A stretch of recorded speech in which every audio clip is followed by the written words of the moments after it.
Hello and welcome to my channel.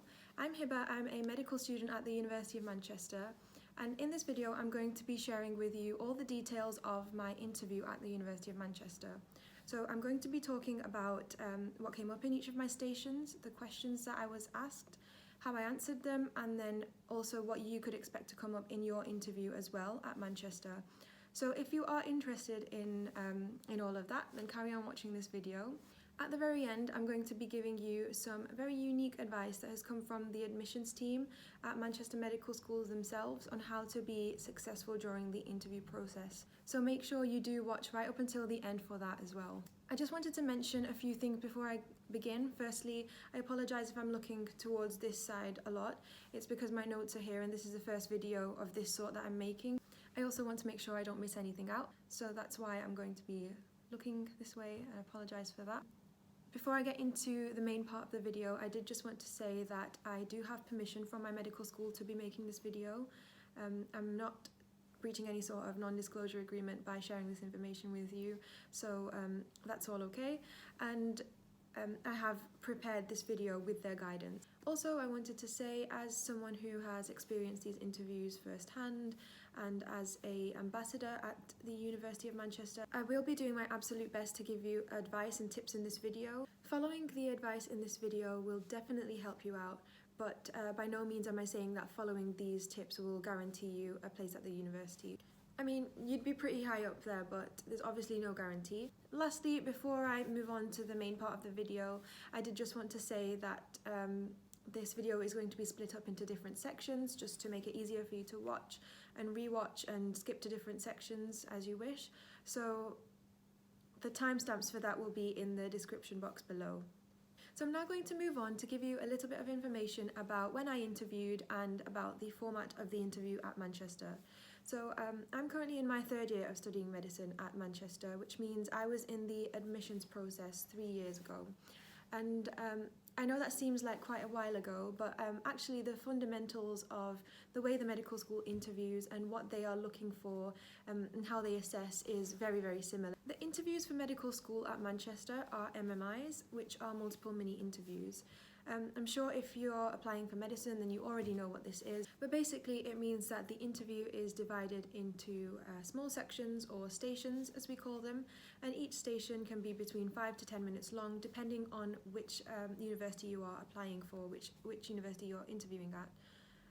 Each of the stations are assessed by a different person, and that helps to eradicate any bias. When I interviewed at Manchester, I had 7 stations, which were each either 7 or 8 minutes long, and in between them I had a 1 to 2 minute gap, which is there for you to read the information to go into your next station. And that is also the time during which the interviewer will take a couple of minutes to mark your performance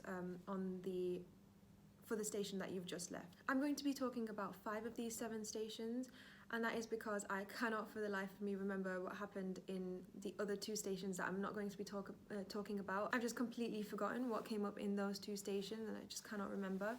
So now that all of that's out the way, let's move on to talking about the first station. So my first station was a role play station. In fact, 2 of the stations at my interview were role play stations. And this shouldn't be a huge surprise to you. I think most medical schools now do include at least 1 role play station in their interviews. This station, in my opinion, is a very important one because although your communication skills are going to be assessed and looked at in every station, this one is really going to focus on your communication and how you communicate in different situations that they can put you in. And hopefully, once you're successful in your interview and you join medical school, you'll see that roleplay is used widely as a way of practicing your communication skills with simulated patients. And including this in your interviews kind of gives the interviewer an idea of how you'd get on with these tasks. So before I went into the station, I was given a scenario to read on the piece of paper outside the station. And the scenario that I was given was, you are a GP and you need to make an appointment with the receptionist for your 47-year-old sister who is ill. This 47-year-old sister either needed to travel in 2 days or she'd just come back from traveling in 2 days, but anyway, she was very ill and I was asked to make an appointment for her. That's all I got told outside the station. When I got into the station, there were two people. There was one person who was the actor or the person pretending to be the receptionist, and then one was the actual interviewer, the person who was going to be assessing me. So I went in and I explained that I needed to make an appointment for my sister, and the receptionist was absolutely cruel. Honestly, she was like, there are no appointments available, you cannot make an appointment, I can't help you, go back home, there's nothing I can do. But I had the task of making this appointment, so I just carried on asking if there was any possibility at all. I started to explain how bad my sister's condition was and how urgently she needed the appointment, and the receptionist just kept saying no. And that is what happened up until 2 minutes before the station was ending, so for about five or 6 minutes that was. In the last 2 minutes of the station, I was stopped by the interviewer, who, if you remember, was the second person in the room who was assessing me.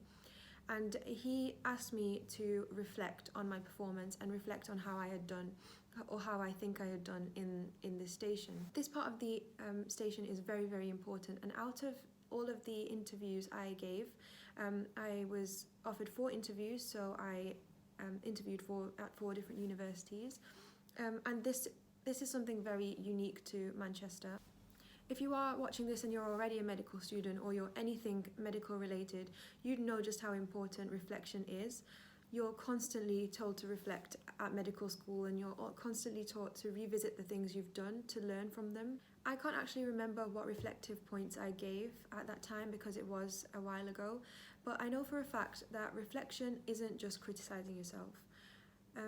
When the interviewer asks you to reflect, they don't want you to just be like, oh, I did so bad on that station, I think I could have done better in this, I think I did really badly, it didn't go very well.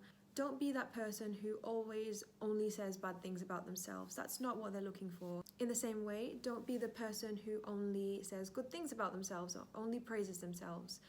I'm not trying to say that you shouldn't pick out areas that you should improve on, because you definitely should, but your reflection shouldn't be excessively one way or the other. Also, good reflection on this part of the station does actually have the ability to potentially save your performance during the interview if you think you haven't done so well. For example, if you shouted back at the receptionist, obviously that's not appropriate, or if you said anything else inappropriate, and then you were able to identify that and tell the examiner, the interviewer, that you've done this incorrectly, it may actually make up for your performance in the role play. That won't happen always, but it's just important to keep in mind that reflection is very, very powerful and very important in this station. The actual point of this station is just to see how well you communicate in a difficult situation, how much kind of patience you have, and how good you are with dealing with difficult situations. And honestly, all you need to do in this station, in any roleplay station, is just be nice and be you, because I'm sure you all are nice when you're being yourselves. So moving on to the next station, my next station was also a roleplay station. That is just the way kind of I went through the interview stations. It doesn't mean necessarily that your roleplay stations will be back to back. That's just how it happened for me. I'll try to keep this part short because essentially everything I've already said in the last part for the last station also applies to this. But I'll just share with you the scenario that I got in this station. So it was, you're a medical student and you are talking to a patient who has been in hospital overnight and is a bit upset. Talk to them about their stay at the hospital and about why they're upset. So in a scenario like this, I would always begin by introducing yourself.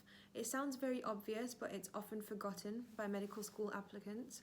Just imagine if you were this patient, you're already upset, you're in hospital, and some random person comes up and starts talking to you, asking you questions. It's not very nice, it's not very comfortable. So always introduce yourself. Secondly, this is a scenario in which you've been told to find out some information. There are 2 types of questions that you can use to do this. I'm sure you already know this, but there are open questions and there are closed questions.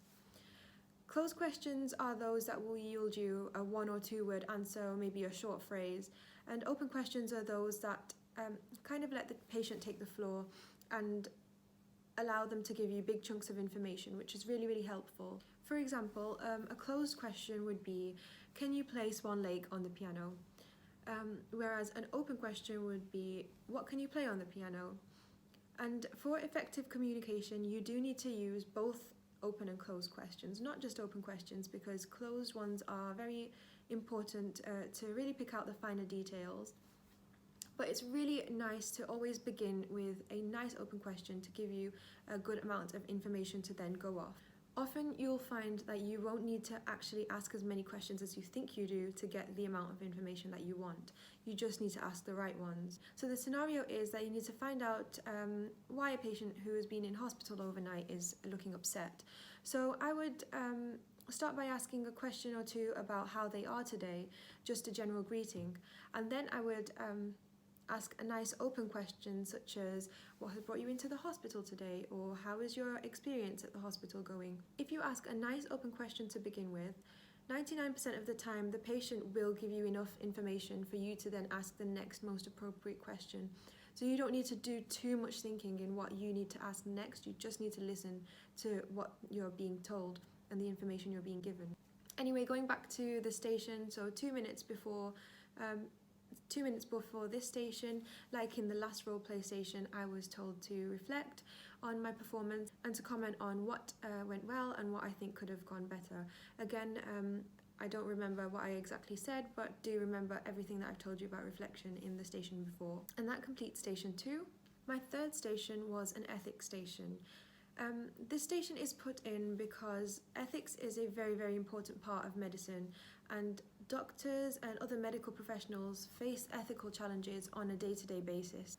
As an applicant, you aren't expected to be an expert in medical ethics, but you are expected to have some background knowledge on ethics and also some idea of what these ethical challenges could be, the common ethical challenges that doctors face. For example, having a basic understanding on issues of capacity, on consent, and the 4 medical ethical principles is a really good idea.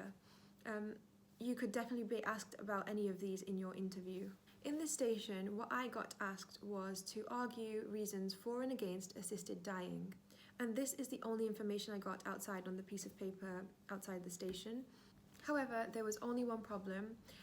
I had no idea what assisted dying was. I knew about euthanasia and I knew about assisted suicide and all these different terms, but the specific term of assisted dying I had never come across before. And it's perfectly possible for a situation like this to happen with you as well.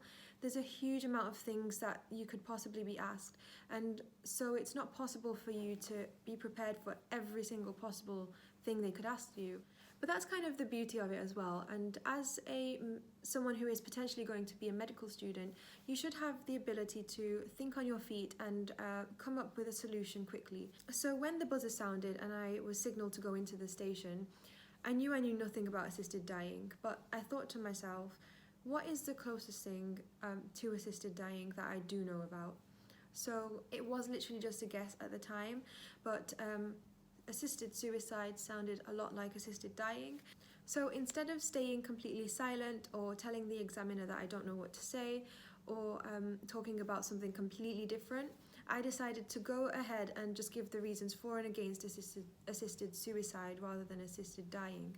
The arguments that I gave for were things like a person has autonomy over their lives and their bodies, so they should be able to decide when they die. It would relieve people from suffering. Arguments that I gave against were things like, if it's made legal, people can be pressured into ending their lives, even if they don't necessarily want to. And I knew whilst I was there giving my answer in the interview that what I was saying wasn't exactly what they were asking about. But the interviewer still listened to me.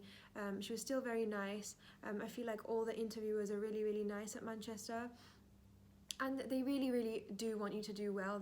They're not there to try and catch you out or anything. But the point of saying this is that even if you're confused or you don't know about something, it's really important to always try and give your best answer to the best of your ability rather than staying silent or saying that you don't know, because essentially that is a guaranteed fail on the station. Also, what I wanted to say about this station in particular is that it's also put in to see if you can see things from another person's point of view and understand the argument of someone who has an opposing view to you. Now, it's really, really important to remember that this doesn't mean that you shouldn't have an opinion. The better candidates will actually have their own opinion for and actually be for or against something, but also be able to understand the opposing point of view. Those who kind of sort of dwell in the middle and they can give arguments for and arguments against, but then they conclude by saying, well, I'm not really sure where I fit in, they're not always the best candidates. It's not wrong, but the interviewers do want you to be decisive. That is a quality they want you to have. So the best way to go about something like this is to structure your answer really well, practice giving arguments for an ethical scenario and practice giving arguments against an ethical scenario, and then conclude by stating what you believe. Remember, in these stations, there is no right or wrong answer. For example, I wouldn't have got more marks for being for assisted dying or against assisted dying.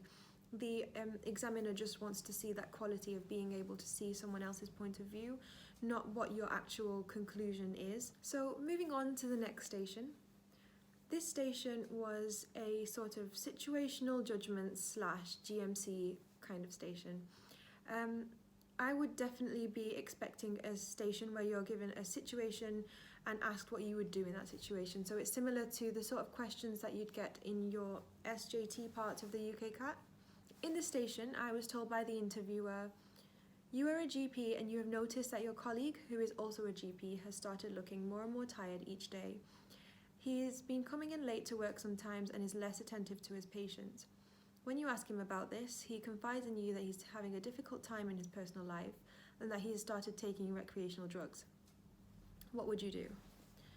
So the way I tackled this situation was by dividing it into the responsibility I have towards my colleague and the responsibility I have towards my patients. I do just want to say here that what I'm sharing is the answer that I gave at the time. I'm not saying that this is the ultimate correct answer or the perfect answer. I'm just sharing with you what, as a medical school applicant, I said in that situation. So my colleague has just told me they're having a difficult time. So what I said I'd do in that immediate situation is just ask them if they're okay. Ask them what's been troubling them and ask them if there's anything you can do to help them. I'd just be really kind and empathetic towards them. I really took the opportunity in this station to show that I have read good medical practice and that I know about the GMC guidelines and expectations. So I mentioned about how, according to the General Medical Council, we have the responsibility to be caring towards our colleagues and those that we work with. And I do just want to say that at any point during your interview, if you feel, it doesn't have to be in a GMC station or a situational judgment station, but in any during any answer, if you feel, you can bring up the fact that you have read something in good medical practice or if you've read something on the GMC guidelines, you should definitely bring that up and talk about it and refer to them in your answers, because it shows the examiner that you've read up on good medical practice and you know what the GMC guidelines and expectations are. But then I went on to say that the ultimate and biggest principle is that the care of your patient should be your first concern. I recognise the fact that if my colleague is tired and if he's inattentive and often late, this can compromise patient care. He may be really tired and miss a red flag in a patient's history, or prescribe the wrong medication accidentally, or prescribe the wrong dose. According to the GMC, the patient should ultimately always be the first concern, and for that reason that I said I would have to report my colleague to the General Medical Council. Again, I'm not saying this was a perfect answer, this is just what I said as a medical school applicant at that time. Keeping my responsibility to my colleague in mind, I said that I would inform my colleague first before I do this, and also give them the opportunity to do this themselves. There are many other things that you can say in this scenario, but essentially what I'm trying to say is always keep both the patient and colleague in mind. You have responsibility towards both people. So if you do get a situation like this, then make sure you are being showing empathy and all those values towards your patients, but also towards the other person in the scenario that you get. To help you in these types of stations, I would highly recommend that you do read Good Medical Practice. And this is a document produced by the GMC which outlines what it means to be a good doctor. It's a very long document and you aren't expected to memorize any of it at all or know all of it, but it would be really helpful to read through it to get an idea of what it's about, and then also pick out a few things that you think you could bring up in certain answers, or if you're asked about certain situations, if you think you can talk about them, then do note them down and do be aware of them. And again, I would definitely expect for the GMC guidance to come up at some point during your interview. And the University of Manchester themselves, I think on their website or on the email they send you when they invite you to interview, they do recommend that you read this document. So moving on to station 5, this is the last station that I'm going to talk about. If you have found this video helpful so far, do give it a like and do subscribe to my channel.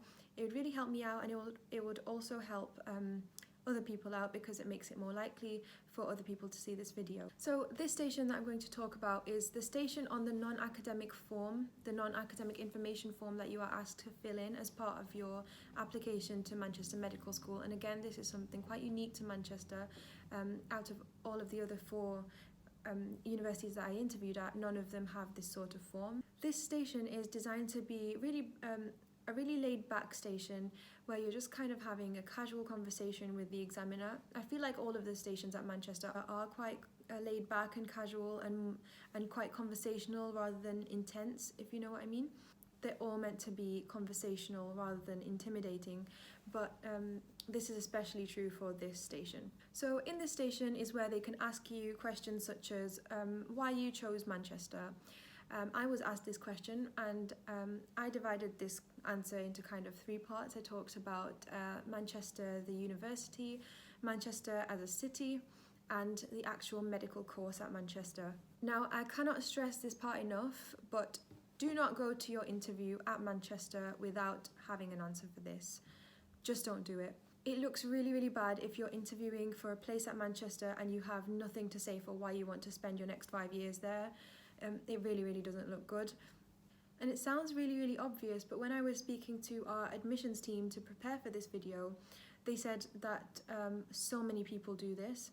And there are so many things that you can talk about. I remember I talked about how multicultural the city was, which is good in terms of living there, but also in terms of seeing lots and lots of different patients from different backgrounds and different presentations of different conditions. I talked about PBL, which is this teaching style at Manchester, and I talked about how they were one of the few universities that still use dissection to teach anatomy, whereas most universities now do prosections. And the idea actually behind asking this question is that the medical school doesn't want to give places to people who will either end up hating the city or end up hating the course. That's not a happy ending for both the student and for the medical school. And this happens quite a lot because people actually apply to medical schools not based on what they think they're suited for, but based on how likely they are to get in. Just give me a second to explain what I mean by that. Basically, applying based on your likelihood to get into a medical school is good to an extent. Of course, for example, if at Manchester you need 7 A stars or A's to get in, so if you don't have that, then of course there's no point applying. But out of the universities that applicants can apply to, some applicants focus too much on the sort of algorithm that each of the universities will use to assess their application, rather than how well that university actually suits them. So for example, let's say an applicant meets the requirements to apply to both Manchester and, for example, Nottingham. And they think they're better suited to Nottingham, they like the course better over there, it's more lecture based and they like that. Or the city is not as busy as Manchester and they like that as well. But they end up applying to Manchester because due to the algorithm each university uses, they think they have a slightly higher chance of getting into Manchester than Nottingham. So they're right, they get in, but they don't end up a happy medical student because they don't like either the course or the city. So that's why that is asked about, and it's really important. And if you're watching this video and you're one of those people that you think you might actually be better suited to a different university, I'd say definitely go for that one. Of course, we would like to encourage you to apply to Manchester, but remember to make sure that you are being true to yourself and you're applying for somewhere that you know you will be happy. Also in this station, I was asked about my hobbies. So the interviewer asked me what I like to do in my spare time, and I said that I like baking and I like playing the piano. They then asked me more follow-up questions about my piano, so when I started playing, how I learned, what type of music I play on the piano. And I answered all of the interviewer's questions, but one thing I learned from this station was definitely do not lie about any of the hobbies that you have. Don't lie in any of the stations at all, but especially in this one, if I'd lied and then if I was someone who actually knew nothing about the piano, I would never have been able to answer the follow-up questions that the interviewer asked. And the interviewers will ask more questions based on the answers that you give. And because they're so experienced, they will be able to catch you out if you are lying. So it's really just not worth it, especially because the interviewers really don't care what your hobbies are. They just want to see that you have some, and they just want to see what type of a person you are outside of medicine and what you do in your spare time. It's lovely if you want to try and learn a new instrument or get a new very complicated hobby to try and to talk about in your interviews, but honestly, the interviewers aren't giving out extra marks to people who can play the piano or the people who can play violin. I was talking to the head of our admissions team at Manchester, and he was saying that they've had applicants who say in their spare time they love playing Pokemon, which is absolutely fine. It's just really lovely to see that you have interests outside of medicine as well. And saying that you like playing a video game in your spare time is just as good an answer as saying that you play the violin or play the piano. When I was talking to our admissions team as well, they said the most awkward instances are when people say, well, in my spare time, I like reading about medicine, just to really try and be someone who's really into medicine, which I'm sure can be true, but really, do you only read about medicine in your spare time? Just be honest and be you. So the last thing I wanted to say on this station is just to be yourself, just be you. This is really funny, but I have a little story about my interview. So when I was asked about what type of music I play on the piano, I replied by asking my interviewer, have you watched the movie La La Land? I don't think he was expecting that at all. And honestly, neither was I. Literally, I was like, oh my gosh, what have I just said? How have I just quoted La La Land in my medical school interview? But anyway, what I was actually going to tell the interviewer was that I could play every song from that movie. So the interviewer said yes, that he has watched it, and I told him that I could play every song from it. And when I left the interview, I was really nervous because I was like, oh my gosh, I really messed up on that station. Why did I say that? That was so unprofessional, and I probably failed that station. Anyway, months later, I got my offer from Manchester and I emailed them. I got 3 offers from out of the 4 interviews that I got. And just out of curiosity, I emailed all of them to get some interview feedback and see how I had done on each of the stations and if it kind of matched up with what I thought went well and what I thought didn't go so well. When I got my feedback from Manchester, I found out in the email that I had actually scored the highest on my non-academic form station, the one that I had quoted La La Land in, and I was so shocked at the time. I couldn't believe it.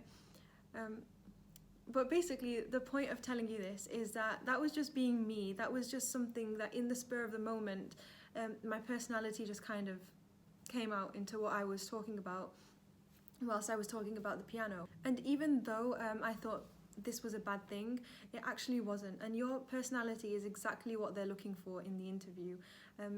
If my interviewer is watching this, you'll remember me. Your personality is exactly what they want to see. Often in medical school interviews, people will try to use complicated, very posh language to try to show that they're fit for the role. But actually, it kind of takes away from the conversation. it's a normal thing to do. It's like when you're with your friends and you're talking normally, and then you suddenly get a phone call from someone and you've got your polite voice on. But try your best to stay away from doing that. It does become a kind of barrier, and it prevents the interviewer from seeing your actual personality. So I would definitely recommend being yourself. Don't try to be overly posh, and that will make sure you have a really nice, comfortable and real conversation with the interviewer. Now, just before I end this video, I want to give another few pieces of advice that don't really fit into any of the stations, but this advice has been given to me by the admissions team at Manchester, and it's just a couple of points that they wanted me to add in and mention to help you with a successful interview. Firstly, there are two types of candidates that interviewers can spot from a mile away, and those are people who have been to courses for medical school interviews and people who have memorized and rehearsed their answers. We aren't trying to say that taking part in courses to prepare for your interview is a bad thing, but you definitely don't need them to have a successful interview, and usually they will increase your likelihood to overly prepare and overly rehearse your answers. I remember when I was at your stage, I was so nervous about my interviews, and I honestly thought no matter how much I prepared, it would never be enough. But actually, you really don't need to excessively rehearse or excessively prepare before you come in. It gets spotted immediately because all of the examiners, all of the interviewers are very, very experienced, and instead of helping you out, most of the time it will actually do you more harm than good. Again, I'm not trying to say that doing courses is a bad thing. They can be really helpful with providing you that background information, such as the things that I mentioned, the GMC guidance, the good medical practice, some information about ethics. I'm sure a lot of you will already have paid for these courses or already been to some as well.